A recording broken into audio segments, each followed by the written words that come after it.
ലോക ജനതയ്ക്ക് അത്യന്താപേക്ഷിതമായിട്ടുള്ള ഒരു കാര്യം തന്നെയാണ്.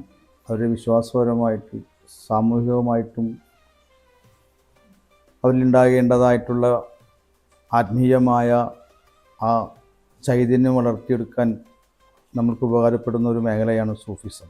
വീണ്ടും നമ്മൾ ഗുഹയുടെ അകത്തോടെ തന്നെ റൈറ്റ് സൈഡിലേക്കുള്ള വഴി പോവുകയാണ്. ആ വഴിയാണ് ധ്യാന കേന്ദ്രം. ഇവിടെ 9 പേർക്ക് ഇരുന്ന് ധ്യാനിക്കാനും പ്രാർത്ഥിക്കാനും ഉള്ള ഒരു സെറ്റപ്പാണ് ഇവിടെ ചെയ്തിരിക്കുന്നത്. യൂട്യൂബിൽ കണ്ടു. അപ്പോൾ എന്താണെന്ന് അറിയാൻ വേണ്ടി ഞങ്ങൾ പെരുമ്പാവൂരിൽ ഇത് കാണാൻ വേണ്ടി പോകുന്നതാണ്. ഇത് കാണാൻ വേണ്ടി മാത്രമായിട്ട് പോകുന്നതാണ്. ഇത് കണ്ടിട്ട് എന്താ തോന്നണേ? കണ്ടിട്ട് ഭയങ്കര ഒരു ആവശ്യവും പോലെ തോന്നണം. ഞങ്ങൾ അതിൻ്റെ ഉള്ളിൽ കയറി നിസ്കരിച്ചു. ഇന്നത്തെ നമ്മുടെ യാത്ര ഒരു ടൂറിസ്റ്റ് ഡെസ്റ്റിനേഷനിലേക്കല്ല, മറിച്ച് ഏറെ പ്രത്യേകതകൾ അടങ്ങിയ ഒരു മസ്ജിദ് കാണാനായിട്ടാണ്. ആലുവ മൂന്നാർ റൂട്ടിൽ പുത്തൻകുരിശ് എന്ന് പറയുന്ന സ്ഥലത്ത് തലക്കോട് എത്തുന്നതിന് തൊട്ട് മുന്നേ തന്നെ പുത്തൻകുരിശിൽ നിന്ന് റൈറ്റ് എടുത്ത് അള്ളിങ്കൽ പോവുക. അള്ളിങ്കൽ എന്ന് പറയുന്ന സ്ഥലത്ത് നിന്ന്, അതായത് അള്ളിങ്കൽ സിറ്റിയിൽ നിന്ന് റൈറ്റ് തിരിഞ്ഞ് വീണ്ടും പാച്ചേറ്റി എന്ന് പറയുന്ന സ്ഥലത്തേക്കാണ് നമുക്ക് പോകേണ്ടത്. കോതമംഗലത്തു നിന്നും ഏകദേശം 15 കിലോമീറ്ററാണ് ഇങ്ങോട്ടുള്ള ദൂരം. പക്ഷേ ഇങ്ങോട്ട് എത്തിച്ചേരുന്ന വഴികൾ അത്രയും അതിമനോഹരമെന്ന് വെച്ചാൽ അതിമനോഹരമാണ്. നല്ലൊരു കാടിൻ്റെ പ്രസൻസും പിന്നെ നല്ലൊരു ആംബിയൻസും നല്ലൊരു വൈബുമാണ് നമ്മുടെ ഈ യാത്രയിൽ നമുക്ക് സമ്മാനിക്കുന്നത്. ഈ കാണുന്ന സൈൻ ബോർഡിൽ നിന്ന് ലെഫ്റ്റ് തിരിഞ്ഞിട്ട് വേണം നമുക്ക് അകത്തേക്ക് കയറി ഏകദേശം 250 മീറ്റർ അകത്തേക്ക് കയറുമ്പോൾ തന്നെ റൈറ്റ് സൈഡിൽ കാണുന്നതാണ് നമ്മുടെ ഇന്നത്തെ സ്ഥലം, അതായത് നമ്മുടെ മസ്ജിദ് ഇരിക്കുന്ന സ്ഥലം. ഇതൊരു സൂഫി സെൻ്ററാണ്. ഈ സൂഫി സെൻ്ററിലേക്കാണ് നമ്മൾ എത്തിച്ചേർന്നിരിക്കുന്നത്. അസ്താന ഈ സിദ്ദീഖിയ സൂഫി സെൻ്റർ എന്നാണ് ഈ ഒരു ട്രസ്റ്റിൻ്റെ പേര്. ഇതൊരു ചാരിറ്റബിൾ ട്രസ്റ്റ് കൂടിയാണ്. ഇവിടുത്തെ വിശേഷങ്ങളും പിന്നെ അതുപോലെ തന്നെ വളരെയധികം പ്രത്യേകതകൾ അടങ്ങിയ മസ്ജിദിൻ്റെ കാഴ്ചകളിലേക്കുമാണ് ഇന്ന് നമ്മുടെ യാത്ര. Hello friends, welcome to my YouTube channel travel with Anil 8154. ഇന്ന് നമ്മൾ എത്തിച്ചേർന്നിരിക്കുന്നത് എറണാകുളം ജില്ലയിലാണ്. എറണാകുളം ജില്ലയിലെ കോതമംഗലത്തു നിന്നും മൂന്നാർ പോകുന്ന റൂട്ടിൽ തലക്കോട് എത്തുന്നതിന് മുൻപായിട്ട് പുത്തൻകുരിശ് എന്ന് പറയുന്ന ഒരു സ്ഥലമുണ്ട്. ആ പുത്തൻകുരിശിൽ നിന്ന് അള്ളിങ്കൽ പോകുന്ന റൂട്ട്, അതായത് പുത്തൻകുരിശിൽ നിന്ന് റൈറ്റ് സൈഡിലേക്ക് എടുത്തുവെച്ചാണ് അള്ളിങ്കൽ പാച്ചേറ്റി എന്ന് പറയും. അവിടെ ഒരു സൂഫി സെൻറ്റർ കാണാനായിട്ടാണ് എത്തിയിരിക്കുന്നത്. എന്തെങ്കിലും പ്രത്യേകത ഇല്ലാണ്ട് നമ്മളിങ്ങോട്ട് വരില്ല എന്നറിയാം. ഈ സൂഫി സെൻറ്ററിൽ വളരെയധികം പ്രത്യേകതകളുള്ള ഒരു മസ്ജിദുണ്ട്. ആ മസ്ജിദിൻ്റെ കാഴ്ചകളിലേക്കാണ് ഇന്നത്തെ നമ്മുടെ യാത്ര. സൂഫി സെൻ്ററിൻ്റെ റൈറ്റ് സൈഡിൽ കാണുന്ന വഴിയിലൂടെയാണ് നമ്മുടെ ഈ മസ്ജിദിലേക്ക് പോകേണ്ടത്. മസ്ജിദിൻ്റെ മുന്നിലാണ് നമ്മൾ എത്തി നിൽക്കുന്നത്. ഇവിടെ ഒരു കൊടിമരമൊക്കെ കാണാനായിട്ട് സാധിക്കും. ഈ കൊടിമരം തമ്പകം എന്ന മരം കൊണ്ടുള്ളതാണ്. അതിൻ്റെ മുകളിലാണ് നമ്മുടെ ഈ കൊടി നാട്ടിയിരിക്കുന്നത്. അത് ആവശ്യാനുസരണം നമുക്ക് ഹൈറ്റ് കൂട്ടാനും കുറയ്ക്കാനും സാധിക്കുന്ന രീതിയിലാണ് അറേഞ്ച് ചെയ്തിരിക്കുന്നത്. അൽ മുബാഷിറിൻ എന്നാണ് ഈ മസ്ജിദിൻ്റെ പേര്. ഇതൊരു ഗുഹയ്ക്കകത്താണ് സ്ഥിതി ചെയ്യുന്നത് എന്നുള്ളതാണ് ഏറ്റവും വലിയ ഒരു പ്രത്യേകത. കുറച്ച് പേര് നമ്മുടെ ഈ മസ്ജിദ് കാണാനായിട്ട് എത്തിയിട്ടുണ്ട്. അപ്പോൾ നമുക്ക് ഇവരോട് തന്നെ ചോദിക്കാം ഇവർ എങ്ങനെയാണ് ഇവിടെ എത്തിച്ചേർന്നതെന്ന്. നിങ്ങളിവിടെ എങ്ങനെ എത്തിച്ചേർന്നത്? ഞങ്ങൾ ഇത് യൂട്യൂബിൽ കണ്ടു. അപ്പോൾ എന്താണെന്ന് അറിയാൻ വേണ്ടി ഞങ്ങൾ പെരുമ്പാവൂരിൽ ഇത് കാണാൻ വേണ്ടി പോകുന്നതാണ്. ഇത് കാണാൻ വേണ്ടി മാത്രമായിട്ട് പോകുന്നതാണ്. ഇത് കണ്ടിട്ട് എന്താ തോന്നണേ? കണ്ടിട്ട് ഭയങ്കര ഒരു ആവശ്യവും പോലെ തോന്നണം. ഞങ്ങൾ അതിൻ്റെ ഉള്ളിൽ കയറി നിസ്കരിച്ചു. അതിൻ്റെ അടുത്ത സ്ഥലത്തേക്ക് മുറിയുണ്ട്. അവിടെയൊക്കെ പോയി ആ മുറികളൊക്കെ കണ്ടു. ഇതുപോലൊരു പള്ളി ഇതിന് മുന്നേ കണ്ടിട്ടുണ്ടോ? ചെറുതായിട്ട് കണ്ടിട്ടില്ല. അത് മക്കത്ത് പോയി മക്കയില്. Okay okay. അപ്പൊ വളരെ സന്തോഷം. നിങ്ങൾക്ക് പൊതുജനങ്ങളോട് എന്തെങ്കിലും പറയാനായിട്ടുണ്ടോ? ഞങ്ങൾക്ക് ഒരു കാഴ്ച തന്നെയാണ്. നമ്മുടെ ഇവിടെ അടുത്താണല്ലോ. അപ്പൊ ഞങ്ങൾക്ക് കാണേണ്ട ഒരു കാഴ്ച തന്നെയാണ്. Okay, thank U. ഓക്കെ. അപ്പോൾ ഇവർ വന്നിരിക്കുന്നത് പെരുമ്പാവൂരിൽ നിന്നാണ്. പെരുമ്പാവൂരിൽ നിന്ന് ഈ ഒരു പള്ളീനെ പറ്റി കേട്ടിട്ട്, യൂട്യൂബിലൂടെ ഈ പള്ളിയെ പറ്റി കേട്ടിട്ട് ആണ് ഇവരിവിടെ എത്തിച്ചേർന്നിരിക്കുന്നത്. ഇവർ പറയുന്നത് വളരെ അടിപൊളി ഒരു സംഗതിയാണെന്നാണ് പറയുന്നത്. എല്ലാവർക്കും കാണാനായിട്ട് സംഭവം. എന്തോ അസ്ർ നിസ്കരിച്ചൂടെ? അവർ നിസ്കാരമൊക്കെ കഴിഞ്ഞിട്ടാണ് അവർ ഇറങ്ങിയിരിക്കുന്നത് കേട്ടോ. വളരെയധികം പ്രത്യേകതകളുള്ള ആ മസ്ജിദിൻ്റെ ഉള്ളിലേക്കാണ് നമ്മൾ പോകാൻ പോകുന്നത്. മസ്ജിദ് അൽ മുബഷിരീൻ. അപ്പോൾ ഇദ്ദേഹത്തെ നമുക്കൊന്ന് പരിചയപ്പെടാം. ഇത് ആരാണെന്നും എന്താണെന്നും, അതായത് ഇദ്ദേഹത്തെ പരിചയപ്പെട്ടാൽ മാത്രമാണ് നമുക്കിന് മുന്നോട്ട് എന്താണ് ഇവിടുത്തെ പ്രത്യേകതകളെന്ന് പുള്ളിയുടെ വായും കൊണ്ട് നമുക്ക് കേൾക്കാം. പുള്ളി ഇതിൻ്റെ നിർമ്മിതിയിലുള്ള മെയിൻ ആളാണ്. അതായത് ഇവിടുത്തെ സൂഫിയുടെ മകനാണ് അദ്ദേഹം. പുള്ളീനെ ജസ്റ്റ് ഒന്ന് പരിചയപ്പെടാം. ഹായ് പറഞ്ഞേ. പേരെന്നെ? എത്രയല്ല പഠിക്കണേ? 5. എവിടെയാണ് പഠിക്കണേ? Kothamangalam Shobhana public school. അപ്പോൾ ശോഭന സ്കൂളിലാണ് പഠിക്കുന്നത്. 5ാം ക്ലാസ്സിൽ പഠിക്കുന്ന ആളാണ്. പുള്ളിക്ക് 3 വയസ്സുള്ളൂ, 3-ാം ക്ലാസ്സിൽ പുള്ളി പഠിക്കുന്ന സമയത്താണ് നമ്മുടെ ഈ മസ്ജിദ് ഓപ്പൺ ചെയ്തത്. ആ സമയത്ത് പുള്ളി നിർമ്മിതിയിൽ ഉണ്ടായിരുന്ന ഒരു മെയിൻ വ്യക്തിയാണ്. അതായത് നമ്മുടെ ഈ സൂഫിയും 14 ശിഷ്യന്മാരും കൂടെ കൂടിയാണ് നമ്മുടെ ഈ മസ്ജിദ് നിർമ്മിച്ചത്. അപ്പോൾ നമുക്ക് മസ്ജിദിൻ്റെ ഉള്ളിലേക്ക് പോകാം. ബാക്കി ഡീറ്റെയിൽസ് പുള്ളിയിൽ നിന്ന് തന്നെ നമുക്ക് കേൾക്കാം. അള്ളാഹുബ്രന്ന ബിനുവത്തി സയ്യിദുൽ മുർസലീൻ ഖാത്തിമുൻ നബിയീൻ സയ്യിദിന അഹ്മദ് മുഹമ്മദ് മുസ്തഫ സല്ലല്ലാഹു അലൈഹി വസല്ലം. അതാണ് ഫസ്റ്റ് എഴുതിയത്. അത് ഇപ്പുറത്തേല്. അപ്പം അത് നമ്മുടെ പരമ്പരയുടെ അറ്റമാണ്. നമ്മുടെ നബി സല്ലല്ലാഹു അലൈഹി വസല്ലമയാണത്. നമ്മുടെ ഈ ഒരു ആശയം തുടങ്ങി വെച്ച ആള്. അവിടെ നിന്നിട്ട് ലാസ്റ്റ് ഈ അള്ളാഹുബ്രന്ന ബികറാമതി ഹറത്ത് ഹാജ സയ്യിദ് ഇർഷാദ് മൊയ്ൻ ആഷിഖ് നവാസ് ആലം മോളം ഹജ ഷെയ്ഖ് മുഹമ്മദ് യൂനുസ് ഷാഖാദി വലിച്ചസ്തബ്ദിയാരി സിദ്ദീഖ് റുഹ്മാൻ നവാസി അഫ്യാൻഹു. അത് നമ്മുടെ വാപ്പാടെ പേരാണ്. അത് എൻ്റെ വാപ്പാടെ പേരാണ്. മസ്ജിദിൻ്റെ ഉള്ളിലേക്കാണ് നമ്മൾ പോകുന്നത്. ഈ മസ്ജിദ് എപ്പോൾ വേണമെങ്കിൽ നമുക്ക് വന്ന് കാണാൻ സാധിക്കും. ഇവിടെ ഇത് ഓപ്പൺ ആയിരിക്കും ഏത് സമയം. നേരെ നമ്മളൊരു ഗുഹയിലേക്ക് അകത്തേക്കാണ് നമ്മൾ ഇറങ്ങുന്നത്. അതായത് മണ്ണിനടിയിലേക്കാണ് നമ്മൾ ഇറങ്ങിക്കൊണ്ടിരിക്കുന്നത്. നമ്മുടെ സാധാരണ ഒരു പാരലായിട്ടുള്ളൊരു കേവല്ല, ഇത് അകത്തേക്ക് താഴത്തേക്കാണ് നമ്മൾ ഇറങ്ങിപ്പോകുന്നത്. നമ്മൾ ഈ പള്ളിയുടെ അകത്തേക്ക് എൻട്രൻസിൽ കയറി വരുമ്പോൾ തന്നെ ഇവിടെ എഴുതി വെച്ചിരിക്കുന്നതാണ് ഹ ഉ ഹി. അതായത് ക്രിസ്ത്യാനിറ്റി ഉണ്ട്, ഹിന്ദുസും ഉണ്ട്, അതുപോലെ മുസ്ലിമിറ്റി ഉണ്ട്. ഈ 3 മതങ്ങളുടെയും ഒരേപോലെ ഉള്ള ഒരു ആഗോള ആത്മീയ തീർത്ഥാടന കേന്ദ്രമായിട്ടാണ് ഇത് ക്രമീകരിച്ചിരിക്കുന്നത്. അതുതന്നെ നമ്മൾ പഴയ ബസ്സുകളിലൊക്കെ പോകുമ്പോൾ അല്ലെങ്കിൽ ചില വീടുകളുടെയൊക്കെ ഫ്രണ്ടിൽ ഇങ്ങനെ എഴുതി വെച്ചിരിക്കുന്നതാണ്. അതായത് 3 ജാതികളുടെയൊക്കെ. ജാതിയില്ല, മതമില്ല. ശരിക്കും പറഞ്ഞു കഴിഞ്ഞാൽ എല്ലാവരും പറഞ്ഞിരിക്കുന്ന ഒരേ ഒരു കാര്യം മാത്രമാണ്, മനുഷ്യൻ എന്ന് പറയുന്നതാണ് മതം. ആ ഒരു കാര്യത്തിനെ ഊന്നിയിട്ടാണ് നമ്മുടെ ഈ ഒരു പള്ളി തന്നെ ഇവിടെ നിർമ്മിച്ചിരിക്കുന്നത്. ഇതിൻ്റെ 2 സൈഡിലേക്കുമായിട്ടാണ് ഇതിൻ്റെ ഒരു ക്രമീകരണം വന്നിരിക്കുന്നത്. 2 സൈഡിലേക്കും താഴ്ത്തേക്ക് പോകാം. അങ്ങോട്ട് പോയി കഴിഞ്ഞാൽ ധ്യാനത്തിനൊക്കെ ഇരിക്കാനുള്ള ഇരിപ്പിടങ്ങളാണ് അവിടെ സെറ്റ് ചെയ്തിരിക്കുന്നത്. പിന്നെ ഇങ്ങോട്ടാണ് നമ്മുടെ പള്ളി. മസ്ജിദിനകത്തേക്ക് പോകുന്ന ഈ വഴിക്കാണ്.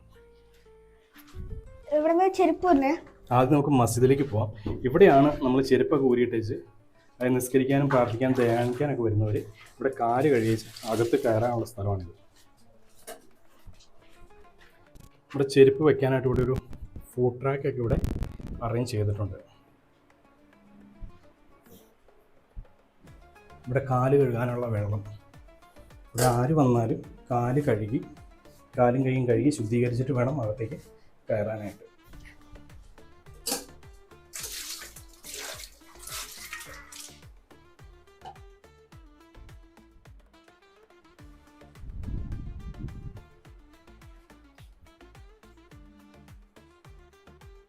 നേരെ നമ്മൾ മസ്ജിദിൻ്റെ അകത്തേക്കാണ് കയറുന്നത്.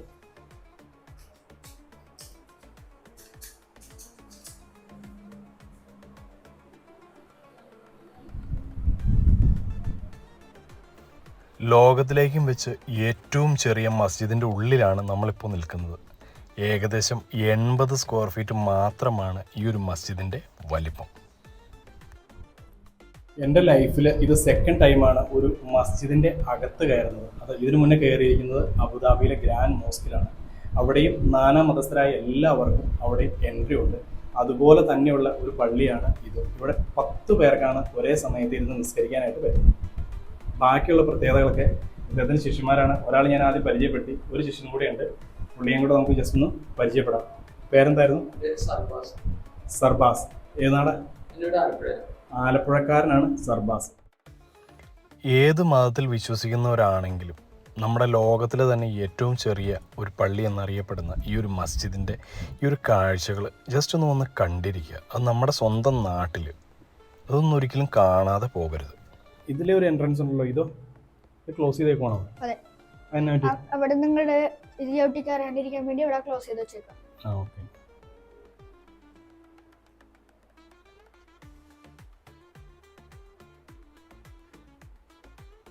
ശക്തമായ മഴയുള്ള സമയത്ത് ഇവിടെ ചെറിയ രീതിയിൽ ഈർപ്പം വരുന്നുണ്ട്. അല്ലാതെ യാതൊരു രീതിയിലുള്ള ബുദ്ധിമുട്ടുകളും ഈ ഗുഹയ്ക്കകത്ത് ഇല്ല.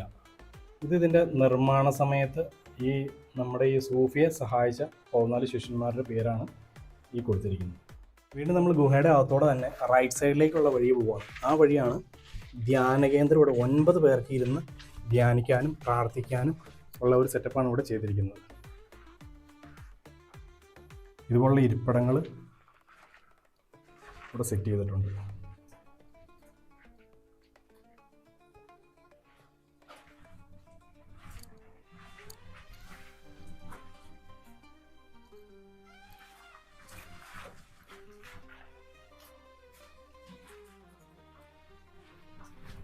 ശരിക്കും പറഞ്ഞ ഒരു അത്ഭുതമാണിത്. അതായത് എന്താ പറയണേ, ഭൂമിക്കടിയിൽ നിന്ന് 22 അടിയോളം താഴ്ചയിൽ ഇതുപോലെ ഒരു പള്ളി നിർമ്മിച്ചിരിക്കുക എന്ന് പറയുന്നത് അത് ഭയങ്കര ഒരു അത്ഭുതം തന്നെയാണ്. അതും യാതൊരു രീതിയിലുള്ള ശല്യങ്ങളും ഇല്ലാതെ. ഇതാണ് നമ്മൾ ആദ്യം കണ്ട ആ ഒരു വഴി. അതിപ്പോൾ ജസ്റ്റ് ക്ലോസ് ചെയ്തേക്കാണ്. ഈ ധ്യാനപീഠങ്ങൾ കൂടാതെ ഇവിടെ ഒരു മുറി പോലെ അറേഞ്ച് ചെയ്തിട്ടുണ്ട്. അതായത് നമുക്ക് ഇരുന്നും കിടന്നൊക്കെ വിശ്രമിക്കാവുന്ന രീതിയിലാണ് ഇതിൻ്റെ ഒരു അറേഞ്ച്മെൻറ്റ് ചെയ്തിരിക്കുന്നത്. ഇത് എന്തിനു വേണ്ടിയിട്ടുള്ള റൂമാണെന്ന് നമുക്ക് സദക്കത്തുള്ളോട് തന്നെ നമുക്ക് ചോദിച്ച് മനസ്സിലാക്കാം. ഇതെന്താ സംഭവം? ഇത് നമ്മുടെ വാപ്പാടെ ഹൽവത്ത് റൂമാണ്. ഹൽവത്ത് റൂം എന്ന് പറയും. ഹൽവത്ത് റൂം. ഇവിടെ 21, 41, 91, 100 വരെയൊക്കെ ഇവിടെ ധ്യാനമായിരിക്കും. അങ്ങനെ ഭക്ഷണം ഒന്നും ഇല്ലാണ്ട് ഒരു ദിവസം 1 നേരമായിരിക്കും ഭക്ഷണം. പിന്നെ മൊബൈൽ ഫോണൊന്നും ഇല്ലാണ്ട് പുറത്തേക്ക് ബന്ധമൊന്നും ഇല്ലാണ്ട് അങ്ങനെ ധ്യാനിക്കുന്ന ഒരു സ്ഥലമാണത്. ഇപ്പൊ ദിവസത്തിൽ ഒരു നേരമുള്ള ഭക്ഷണം അവിടെ ഒരു ടേബിൾ ഇടും. ടേബിളിൽ നമ്മൾ കൊണ്ടുപോയി വെക്കും. ഇത് അങ്ങനെയാണ് കല്ലത്തിരിക്കണം. അപ്പൊ ഇവിടെ 41 ദിവസം ഇരുന്നതാണ്. അതല്ലേ, ഒരു നേരത്തെ ഭക്ഷണം കഴിക്കുമല്ലോ. നമ്മൾ ആദ്യം പരിചയപ്പെട്ടിരുന്നു. ഇത് സർബാസ് സൂഫിയുടെ ഒരു ശിഷ്യനാണ്. ജനങ്ങളോടായിട്ട് അല്ലെങ്കിൽ പബ്ലിക്കിനോട് അല്ലെങ്കിൽ പുതുതലമുറയോട് വരും തലമുറയോട് എന്താണ് പറയാനുള്ളത് എന്ന് നമുക്കൊന്ന് കേട്ടു നോക്കാം. അതായത് നമ്മുടെ മുൻകാലങ്ങളിൽ പഴയ കാലഘട്ടം തന്നെ എടുത്ത് പരിശോധിച്ച് നോക്കി നമുക്ക് കാണാൻ പറ്റും. പരസ്പരമുള്ള സ്നേഹവും ബഹുമാനവും എല്ലാം. അന്നെന്ന് പറയുമ്പോഴേക്കും ആർക്കും മതമില്ല, വേലിക്കെട്ട് അതിർവരമ്പുകളൊന്നും ഇല്ല. എല്ലാവരും അങ്ങോട്ടും ഇങ്ങോട്ടും അറിയാം, തമ്മിൽ സ്നേഹമുണ്ട്, കാര്യങ്ങളെല്ലാം ഉണ്ട്. ഇന്നെന്ന് പറയുമ്പോഴേക്കും എല്ലാവരും ന്യൂക്ലിയറായി മാറി. നമ്മുടെ സ്വന്തം കാര്യങ്ങൾ നോക്കുക, മറ്റുള്ളവർക്ക് എന്ത് പറ്റിയാൽ എന്ത്, അങ്ങനെ ഒരു ചിന്താഗതിയിലേക്ക് സമൂഹം പോയി. പിന്നെ ഇപ്പോഴത്തെ തലമുറയാണെന്നുണ്ടെങ്കിലും ഡ്രഗ്സ് കാര്യങ്ങൾ, സ്നേഹത്തിന് ഒരു ബന്ധമില്ല. പിന്നെ ഒരു വിഭാഗം നോക്കണമെങ്കിൽ മതം എന്നുള്ളൊരു ചിന്താഗതിയിൽ എന്തൊക്കെയോ കാട്ടിക്കൂട്ടുന്നു. അതിലൊക്കെ ഉപരി സ്നേഹം തന്നെയാണ് ഏറ്റവും വലുത്. കാരണം തമ്മിലുള്ള സ്നേഹം, വിശ്വാസം, എന്താ പറയുക, നമ്മൾ ബഹുമാനിക്കുക, അത് തന്നെയാണ് എല്ലാ മതഗ്രന്ഥങ്ങളും നമ്മളെ പഠിപ്പിച്ചേക്കണേ. കഴിഞ്ഞു വന്ന ഗുരുവര്യന്മാർ നമ്മളെ കാണിച്ചു തന്നതൊക്കെ ആ വഴി തന്നെയാണ്. സ്നേഹിക്കുക, പ്രകൃതിനെ ആയാലും മനുഷ്യരായാലും. ഈ പള്ളിയുടെ ഏറ്റവും വലിയ പ്രത്യേകതകൾ എന്തൊക്കെയാണെന്നുള്ളത് നമുക്ക് സദക്കത്തുള്ളോട് തന്നെ ചോദിച്ച് അറിയാം. ഈ പള്ളിക്ക് ലോകത്തിലെ ഏറ്റവും ചെറിയ പള്ളിയാണെന്നുള്ളൊരു അവാർഡ് കിട്ടിയിട്ടുണ്ട്. അതിൻ്റെ പേര് ക്യാമ്പൽ ഇൻ്റർനാഷണൽ അവാർഡാണ്. അത് ഈ ഗൾഫ് രാജ്യങ്ങളിലാണ് അത് കൂടുതലും പോപ്പുലർ ആയിട്ടുള്ളത്. ഇത് 80 സ്ക്വയർ ഫീറ്റാണ്. ഇതിനു മുമ്പുണ്ടായ ചെറിയ പള്ളി 110 സ്ക്വയർ ഫീറ്റ് ആയിരുന്നു. ഇതിപ്പോൾ 80 സ്ക്വയർ ഫീറ്റിലാണ് ഇത് പണി കഴിപ്പിച്ചിരുന്നത്. ഇതിൽ ഇമാമും കൂടി കൂട്ടി 10 പേർക്ക് നിസ്കരിക്കാം. പിന്നെയുള്ളൊരു പ്രത്യേകത എന്ന് വെച്ച് കഴിഞ്ഞാൽ ഏത് മതസ്ഥർക്ക് വേണമെങ്കിലും ഇതിൻ്റെ ഉള്ളിൽ കയറാം, പ്രാർത്ഥിക്കാം. പിന്നെ അതിൻ്റെ അപ്പുറത്തേക്ക് ധ്യാനപീഠങ്ങളുണ്ട്. അതിൻ്റെ അപ്പുറത്ത് വാപ്പാടെ കൽവത്ത് റൂമുണ്ട്. അങ്ങനെ കുറേ കാണാനുണ്ട് ഇതിലേക്ക് വന്നു കഴിഞ്ഞാൽ. ഇത് 22 അടി താഴ്ചയിലാണ് ഇത് ഉണ്ടാക്കിയത്. ഇത് നമ്മുടെ വാപ്പാടെ 14ഓളം തന്നെ ശിഷ്യന്മാരും കൂടെയൊക്കെ ഉണ്ടാക്കിയ ഒരു പ്രസ്താവമാണിത്. ഈ 14 ശിഷ്യന്മാരിൽ ഒരാൾ സദക്കത്തുള്ള ഉണ്ടോ? അതെ. അപ്പോൾ ഏറ്റവും പ്രായം കുറഞ്ഞ സൂഫിയുടെ ശിഷ്യനാണ് അദ്ദേഹത്തിൻ്റെ മകൻ തന്നെയായ സദക്കത്തുള്ള. അപ്പോൾ ഇടയ്ക്ക് ഇവിടെ ചില പ്രോഗ്രാംസ് ഒക്കെ നടക്കാറുണ്ട്. അതായത് അറേബ്യൻ മാസത്തിൽ അവരുടെ ആ ഒരു ഡേറ്റിനനുസരിച്ച്, അതായത് അവിടെ ഈ നബിദിനം, പിന്നെ അതുപോലെ തന്നെ ഉറൂസ്, പിന്നെ എന്താ പറഞ്ഞേ, ഉറൂസ്, നബിദിനം, അജ്മീർ ഉറൂസുമായിട്ട് സംബന്ധിച്ചൊക്കെ നമ്മൾ ഇവിടെ ഉറൂസ് വരാറുണ്ട്. അപ്പം അജ്മീർ ഉറൂസിന് ശേഷം അറബി മാസം റബീഉൽ അവ്വൽ കേന്ദ്രീകരിച്ചാണ് നമ്മൾ ഉറൂസ് നടത്തണത്. ഇവിടെ അന്നേ ദിവസം സ്കൂൾ കിറ്റ് വിതരണം, ഭക്ഷണ വിതരണം ഉണ്ടാവും, അരി വിതരണം, അങ്ങനെയുള്ള കാര്യങ്ങളൊക്കെ നമ്മൾ ചെയ്യുന്നുണ്ട്. പിന്നെ അതുമാതിരി തന്നെ നമ്മുടെ ഗുരുവിൻ്റെ ഗുരു ഖ്വാജ ഗൗസി പീർ സിന്ദാനിവാസി, അവരുടെ ഉറൂസും നമ്മളിവിടെ ഇപ്പോൾ നടത്താറുണ്ട്.